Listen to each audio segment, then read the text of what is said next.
Au cours de la réunion annuelle des chefs de cour d'appel et des délégués régionaux de l'administration pénitentiaire, ouverte ce lundi 26 octobre 2020 à Yaoundé, sous la présidence du ministre d'État, ministre de la Justice, garde des Sceaux, Laurent Esso, 3 thèmes principaux étaient inscrits à l'ordre du jour. Tout d'abord, la question de la gratuité des soins dans les centres de détention. Il y a comme questionnement autour de la gratuité. La justice est gratuite, mais par moment, on a l'impression qu'elle est très chère. Donc, nous allons réfléchir aux mécanismes qui concourent à la gratuité, éventuellement regarder les obstacles qui empêchent la mise en œuvre de cette gratuité au cas où il y en aurait, et dégager quelques solutions. Au regard du contexte sanitaire qui prévaut, il est question de désengorger les centres de détention pour limiter la propagation du coronavirus. Les remises de peine à environ 6 000 détenus, accordées par le chef de l'État Paul Biya, ont largement contribué à emboîter le pas, d'où le deuxième thème sur la gestion des pénitenciers.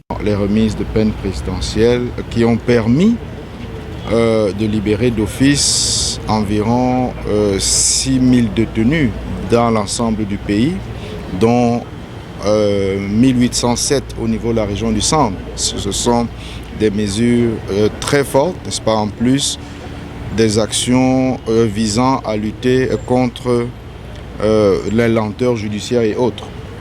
L'autre thème inscrit à l'ordre du jour portait sur les lenteurs judiciaires qui avaient déjà été abordées en 2018 et 2019. Le patron du ministère de la Justice a donc insisté sur l'implication des acteurs dans le bon fonctionnement de la justice pénitentiaire. La cérémonie d'ouverture de cette réunion annuelle a aussi été l'occasion de décorer les personnels, environ 50, qui se sont démarqués par leur travail.